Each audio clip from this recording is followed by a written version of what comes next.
متواجد خلال الفتره المقبله، هو كادر من خارج العراق من الاكوادور وكرواتيا.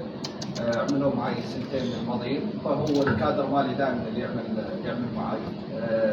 طبعا هو اي مدرب دائما الكادر اللي يمشي معاه على نفس النهج يجب ان يحافظ عليه. نفس كرة القدم هي منظومه، والكادر منظومه، والجهاز الاداري ايضا منظومه. طبعا شيء اكيد الكل يتمنى تواجد الكابتن امجد عطوان، واكيد لاعب مهم، لاعب يمتلك خواص جدا مميزه. طبعا امجد على 3 سنين دربا كنت بقطر او في سابق الفتره السابقه. الرغبه موجوده، لكن متروك الامر عند الدكتور الله يسمع له. ان شاء الله ان الامور موجوده بيد الاداره حاليا. ان شاء الله الكل يتمنى تواجد امجد عطوان في اي مرحله من المراحل او اي نادي.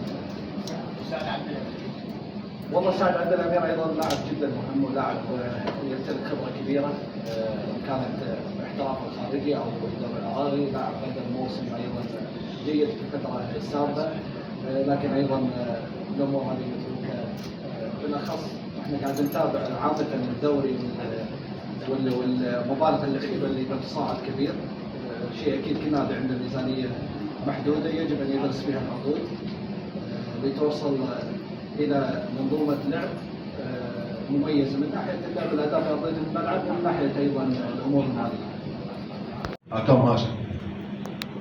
اكرم هاي جديده؟ لا اكرم هاشم هذا يعني اسم من عندنا، بس بالنسبه لسعد عبد الامير وامجد عطوان، الكابتن طلال رمى الكره في ملعبك.